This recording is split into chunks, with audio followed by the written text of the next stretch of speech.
Tuhan bersamamu. Inilah Injil Yesus Kristus menurut Lukas.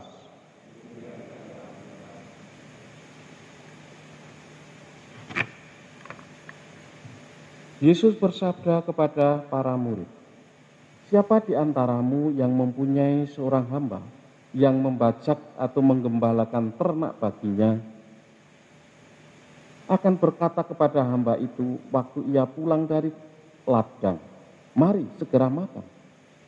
Bukankah sebaliknya, ia akan berkata kepada hamba itu, 'Sediakanlah makananku, ikatlah pinggangmu dan layanilah aku, sampai aku selesai makan dan minum.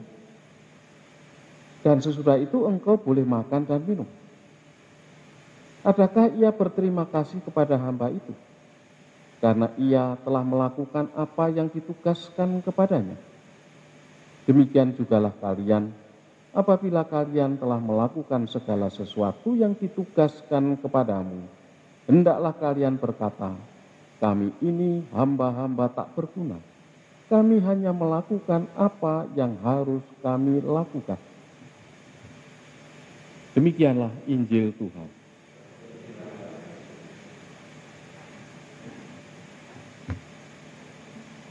Saudara-saudari yang terkasih, apa yang dikatakan Yesus di akhir perikop yang ditulis Lukas ini dalam Injilnya, "Kami ini hamba-hamba tak berguna. Kami hanya melakukan apa yang harus kami lakukan."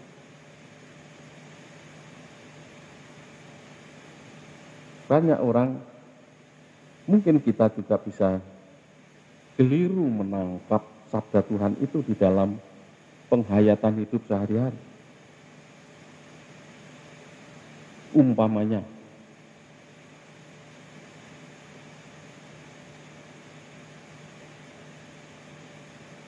orang yang bekerja kalau mendapat perintah saja, atau diberi tugas dan melakukan sebatas tugasnya saja. Setelah itu, atau kalau tidak ada perintah, tidak melakukan apa-apa.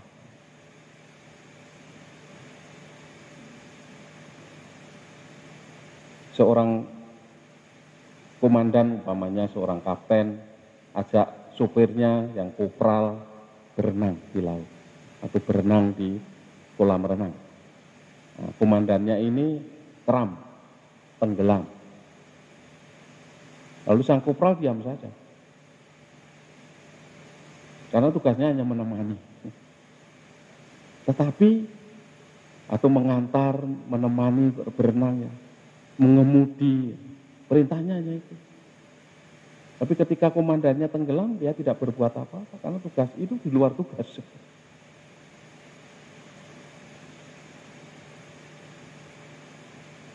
Orang beriman, apalagi orang Kristiani, dituntut bertindak melebihi dari kewajibannya.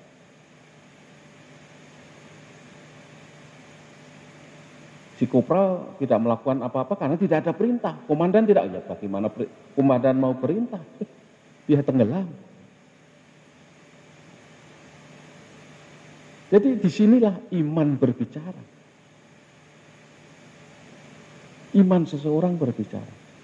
Jadi apa yang dikatakan di dalam Injil Lukas tadi itu mau mengatakan bahwa iman seseorang itu amat sangat menentukan dalam bertindak. Maka Santo Yakobus mengatakan, ya iman harus diwujudkan dalam tindakan yang nyata. Kalau tidak, ya omong kosong. Jadi bukan hanya sekedar menunggu perintah atau melaksanakan kewajiban semata-mata. Orang dituntut untuk lebih dari itu. Ini tuntutan sebagai orang Kristiani. Bahkan boleh dikatakan ini tuntutan kemanusiaan. Dan Yesus, Allah Putra menjelma menjadi manusia, begitu manusiawi. Melihat sesamanya menderita, dia bantu. Entah itu karena sakit, entah itu karena kelaparan, atau dalam bahaya kelaparan, atau apa. Atau nanti tidak bisa makan. Dibantu. Inilah yang sebenarnya disebut sebagai keunggulan orang Kristiani. Mampu bertindak melebihi dari kewajibannya, dari perintah. Nah, kalau di kalangan institusi milik negara, entah itu dunia kemiliteran, kepolisian, atau ASN, PNS, orang-orang seperti ini akan mendapat penghargaan. Bahkan pangkatnya bisa dinaikkan. Karena apa? Telah menunjukkan tindakan yang nyata melebihi dari tanggung jawabnya. Dan banyak yang Babinsa menolong ibu bersalin mendapat penghargaan oleh Kapolri. Ini orang-orang yang sebenarnya imannya hidup, tidak mati. Maka dalam bacaan pertama, Paulus pesan pada Titus agar iman umat itu ditingkatkan. Caranya bagaimana? Ya, gembala umat Titus harus ada di tengah umat, berpartisipasi dalam kehidupan bersama.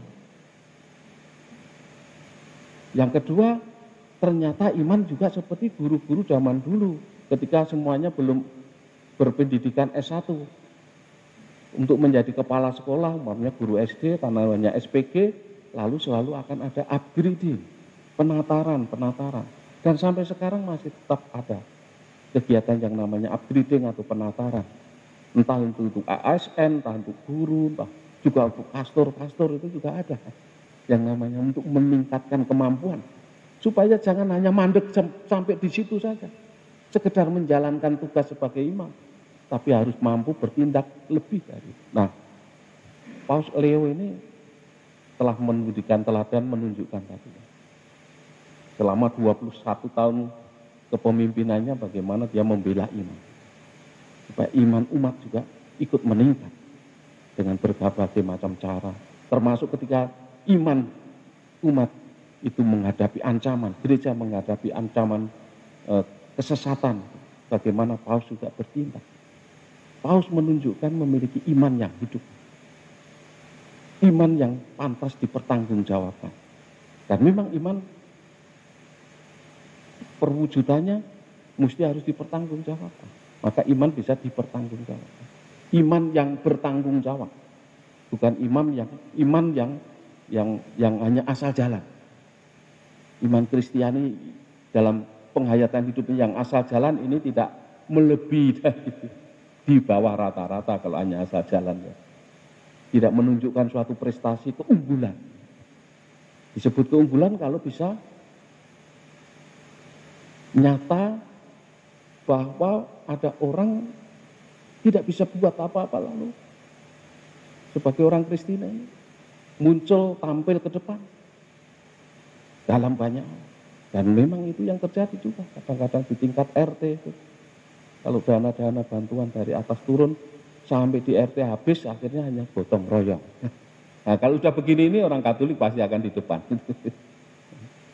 Nah, kalau kita sampai tidak menampakkan diri di depan, berarti iman kita memang pantas untuk di-upgrade, ditatar kembali.